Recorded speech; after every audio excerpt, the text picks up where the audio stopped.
கீழா நெல்லி சிவப்பு மற்றும் வெள்ளை எந்த வகை அதிக சக்தி? இந்த உண்மையை தெரிந்தால் நீங்கள் ஆச்சரியப்படுவீர்கள். உங்கள் வீட்டை சுற்றி இலவசமாக வளரும் இந்த சிறிய செடி பலரால் சாதாரண கலையாகவே நினைக்கப்படுகிறது. ஆனால் சித்த மருத்துவத்தில் மிகவும் மதிப்புமிக்க ஒரு மூலிகை என்பதை தெரியுமா? அதுதான் கீழா நெல்லி. ஆனால் ஒரு கேள்வி, சிவப்பு கீழா நெல்லி நல்லதா, வெள்ளை கீழா நெல்லி நல்லதா? இரண்டுக்கும் என்ன வித்தியாசம்?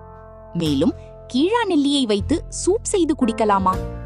இந்த வீடியோவில் இதற்கெல்லாம் தெளிவான பதிலை பார்க்க போகிறோம். அதனால் இந்த வீடியோவை இறுதி வரை தவறாமல் பாருங்கள். முதலில் கீழா நெல்லி இரண்டு வகைகளில் பொதுவாக காணப்படுகிறது. ஒன்று வெள்ளை அல்லது பச்சை கீழா நெல்லி, மற்றொன்று சிவப்பு கீழா நெல்லி.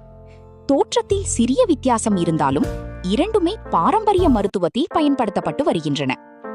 பழங்காலம் முதல் கல்லீரல் ஆரோக்கியத்தை ஆதரிக்க, சிறுநீர் வெளியேற்றத்தை மேம்படுத்த, உடல் சூட்டை குறைக்க, செரிமானத்திற்கு உதவ ஆகிய நோக்கங்களுக்காக கீழா நெல்லி பயன்படுத்தப்பட்டு வருகிறது. ஆய்வுகளும் இதில் ஆன்டி ஆக்சிடென்ட் மற்றும் அழற்சி எதிர்ப்பு தன்மைகள் இருப்பதை காட்டுகின்றன. ஆனால் இது மருத்துவ சிகிச்சைக்கு மாற்றாக பயன்படுத்தப்படக்கூடாது என்பதை நினைவில் கொள்ளுங்கள். இப்போது முக்கியமான கேள்வி, கீழா நெல்லியை சூப் செய்து குடிக்கலாமா? பதில் ஆம், குடிக்கலாம். கீழா நெல்லி இலை, சின்ன வெங்காயம், பூண்டு, மிளகு, சீரகம் சேர்த்து சூப் செய்து குடித்தால் சுவையாகவும் இருக்கும். ஆனால் கீழா நெல்லி இயல்பாகவே கசப்பானது. எனவே அதிகமாக அல்லாமல் வாரத்திற்கு ஒரு முறை அல்லது 2 முறை ஒரு சிறிய கப் அளவில் மட்டுமே அருந்துவது நல்லது. ஆனால் கர்ப்பிணிகள், தாய்ப்பால் கொடுக்கும் பெண்கள், சிறு குழந்தைகள் மற்றும் ஏற்கனவே மருந்துகள் எடுத்துக்கொள்பவர்கள் மருத்துவரின் ஆலோசனையுடன் மட்டுமே பயன்படுத்த வேண்டும். இறுதியாக ஒரு முக்கிய விஷயம், உங்கள் வீட்டின் அருகே வளரும் சிவப்பு அல்லது வெள்ளை கீழா நெல்லியை இனி சாதாரண கலையாக நினைத்து பிடுங்கி எறியாதீர்கள்.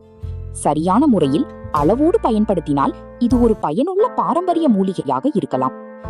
இந்த தகவல் உங்களுக்கு பயனுள்ளதாக இருந்தால் இந்த வீடியோவை லைக் செய்யுங்கள், உங்கள் நண்பர்களுக்கும் பகிருங்கள். இது போன்ற இயற்கை மருத்துவ தகவல்களுக்கு எங்கள் சேனலை சப்ஸ்கிரைப் செய்ய மறக்காதீர்கள். நன்றி. அடுத்த பயனுள்ள வீடியோவில் மீண்டும் சந்திப்போம்.